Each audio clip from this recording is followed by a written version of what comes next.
Welcome to today's Fireside Chat with Jesse. I am joined today by Reid, Raykovich, Executive Director of the CLFP. Thanks, Reid, for joining me. Of course, Jesse, it's my pleasure. No, absolutely. And for those people who don't know you, Reid, if you don't mind just kind of introducing yourself, your career to date in equipment finance. Well, I think just like everyone else in our industry, I actually wrote my 8th grade paper about wanting to be in equipment finance. And then I went to college and I got my degree in there, and here I am. In all honesty, that nothing like that happened. I wanted to be an interior designer. I got my degree in psychology just because I wanted to graduate in 2.5 years, which I did. And then I worked in telecom for a while. And then I answered an ad in actually Monster, if anyone ever remembers Monster. And it was for a relationship management position at Premier Lease and Loan Services, which is now Great American Insurance. And from there, I loved what I was doing. I really loved relationship management. And one of our clients had CLP after her name on her business card. And I asked her, what is that? And she told me what it was. And of course, it was certified lease professional back then. And me being the dork, I decided I wanted to get that just because I'm always about education and expanding my knowledge. So I went through the program, and quite frankly, after I got my designation, I could not leave the industry. I joke that the CLFP is like the mafia. Once you get it, they won't let you out. So I tried twice. And I had stints at a broker, a bank, an independent lessor. So I'd kind of done it all, and service provider, obviously. And then when I was home with my daughter, she was about 18 months old, and I'd left Financial Pacific because I wanted to stay home with her. I got a call from the board saying, or asking me if I'd be interested in possibly running the foundation. And at the time, I didn't really want to go back to work. I was waiting until she was going to be in kindergarten, my daughter. And, but they said, it's only quarter time. It's really easy. You won't have to travel. And I thought, okay. So I went through the interview process, which quite frankly, it's almost as though I was trying to be in the FBI. I think there were about 16 different interviews. And I was up against someone who has some association experience. And in the end, it was just my passion for the designation that got me through. And, you know, that quarter time and no traveling soon turned into over 100,000 miles a year. But I mean, in all honesty, the reason why I'm still at this job is just because I love what we do and I'm passionate about it. No, I agree 100%. And I think at the time when they brought you on, I was on the NEFA board, or was it the EAEL at the time? I'm not even sure yet, but yep. You know, I definitely believe I wasn't a part of that process. Yeah. We had some kind of, you know, you had some say in it, I'm sure. Thing, and you're definitely the right person for the job. And thanks. Good for them for telling you it was that little travel. That's a great sales tactic. Yeah, that's called bait and switch. But I guess, I guess we'll get into that travel stuff in a little bit. But you know, so talk about the CLFP Foundation, and if you don't mind, because I understand that when you first got into it, it was almost like it was on life support for a little while, where people were wondering, is this going to continue to go on? Yeah, it was a real sense of, is this going to be in existence anymore, or are we just going to have to dissipate? And so most people don't know that the designation began in 1985.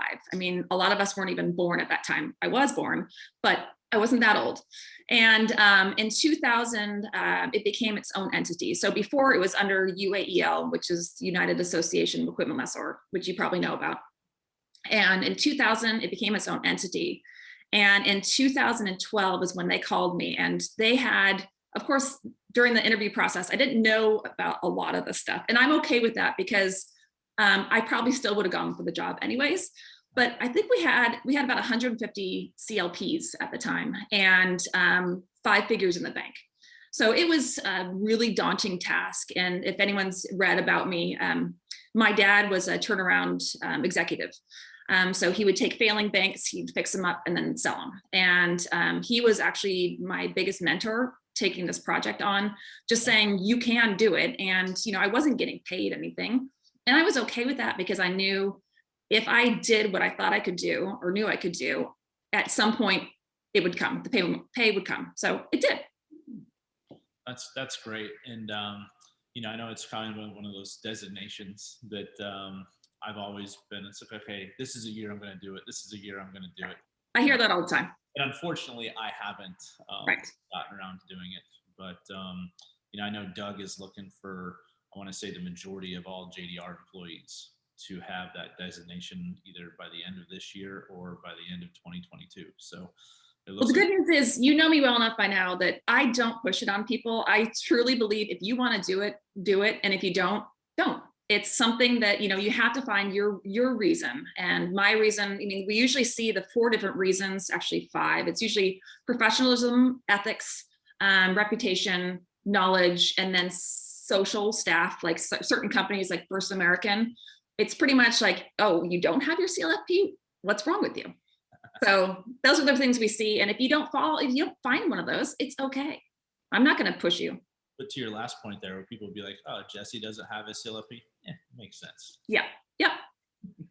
And I think I do tease you sometimes, but I don't ever pressure you. No, but it's also one of those things where I'm aware that you grade the test and It's all automatically graded now. I don't even know who takes the test. so it's not subjective at all. No, because I would have failed you. Like, exactly. I wouldn't have done that either. I've never known who's taken the test. We use numbers because, as you know, I have some really good friends in the industry that have gone through it. And I don't want to know whose test I'm grading back then. Now it's the computer grades it. Oh, So there you go. No more excuses. No, yeah, I guess. I'm sure I could think of a few more, but whatever. So, so then you went from not wanting to travel to, I'm assuming you might be similar to me, like, okay, what is going on here? When can I formally get back on a plane? Yes.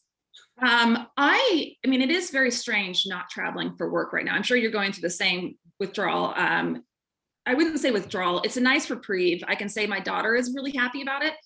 Because, before even, I have half time with her, and when she's at her dad's, obviously doesn't matter that much. Well, it matters for me, but, when I would be home, it's almost like as soon as I picked her up, I would either be unpacking or packing. And now I just get to spend all of my time completely dedicated to her, which I also put in my interview, like that was the best thing about having a child and learning that I need to work is like, I can give her all my time, but holy cow, I can give her all my time. And being an only child, she likes mama's like all of my time. So I'm also, putting teacher on my resume because of homeschooling. I miss traveling. I think I miss most the academies just because I really loved meeting the new CLFPs and developing a camaraderie. And I feel like now, we added, 154 CLFPs last year. And I didn't really get to meet them because it was all online. Most of it was online. And I missed that. So now I see someone's name and they have CLFP after it. And I'm like, I don't remember them. And I have to look in the database and see are they really a CLFP? Gotcha. Oh, so the database. So I can't just fake the things there and then go. No, sorry. Good try. But anyhow, I think that was because I have Jeremy halftime, and that was one of those unique things where, traveling 100,000 miles a year, and I would do my schedule. So when I'm home, I basically had him because it came out like that. Exactly. Now he does have a sister, Rory, so it's a little different. Yes. But it is kind of one of those weird things. Yeah. And I think it's nice that we both have ex-spouses that will do that. It was really important for me that I have her half-time, if not more. So, working that schedule around is just logistics, but it can be done. No. So 154 last year. What is the target for, I guess, what was it the year before without? So, yeah, this is a kind of like, I get down on myself, and I think the board keeps telling me stop because my goals are always, we've never not increased. So in 2019, we had 214 new CLFPs. And then I have to remind myself, okay, when I took over, there was 150 total. The first year in 2012, we added 8. So even having 154 during a pandemic, it's okay. That makes complete sense because some businesses last year, who knew if they were going to be able to keep the lights on, let alone invest in that education for their employees. So right, and we had a couple that were canceled because the companies were adamant that they have an in-person academy. And I certainly understand that. However, I think the pandemic forced us, and it forced a lot of companies to realize that this is where things are going. I do believe, our academies, what people love about the in-person was the camaraderie. And then there's like so many different people from different companies, and you get to learn, how one company does it, how another company does it, and not sharing trade secrets, just interesting information. And when we went to the online, what we found is people are actually loving it almost as much or even more. I hate saying that just because I love the in-person. We will never get rid of in-person. People always start freaking out that we're going to get rid of it. We're not going to. But what we have now is we have people who are really passionate about each subject teaching the subject. So instead of having like one or two teachers who may be generalists, you have someone who's super passionate about accounting. Okay, something's wrong with them, but that's okay. I mean, like someone has to be passionate about accounting and documentation. And so you have these teachers who, it's really hard to inflect when you're on, you're basically reading slides and imparting your knowledge, but you have people who are, getting real life examples because that's what they do day in and day out. So our online academy satisfaction is higher than our actual in-person. And can you take the online academy whenever, or does it have to be like sponsored by somebody? Good question. Right now they're all on our calendar or ALFP page on our website, but we have, right now there's 5, they're sponsored by companies. So I think we have 5 and they're, throughout the United States, which is great. But we are working with Odessa to complete a completely self-paced online ALFP. And we're hoping to get that done soon. So obviously this would have been done last year. Something like, COVID put a total wrench in that, and we're trying to, find our way around it. But that one's going to be really exciting because we have a lot of people who can't take 2.5 days off work. And this is the best solution for them. So that's coming. All right. Well, that's good. So I guess 155 is the target for 2021. In 155, yes, I like that. Yes, the +1. My guess is, well, the biggest news for us in 2021 is we will surpass 1,000. That's for sure. And so my hope is that we're closer to the 200 mark, just because we've seen a real uptick in interest again. I think people have, kind of gotten through the worst of it, hopefully. And I just love to see employers investing in their employees, because it is a big investment, but it's something that you can't take away, education and knowledge. And when I see, companies like JDR, if they're, going to be putting through most of their employees, that's the best thing you can do to an employee. Show them that they matter and invest in them. Right. And we also see that companies that do that, those employees that are CLFPs typically remain loyal to that company. Absolutely. And it's like anything else, the more you put into it, the more you get out of it. Exactly. No, that's fantastic. And hopefully, we're in a position where we can start traveling sometime. Yes. Because as much as I would like to do an online, I know.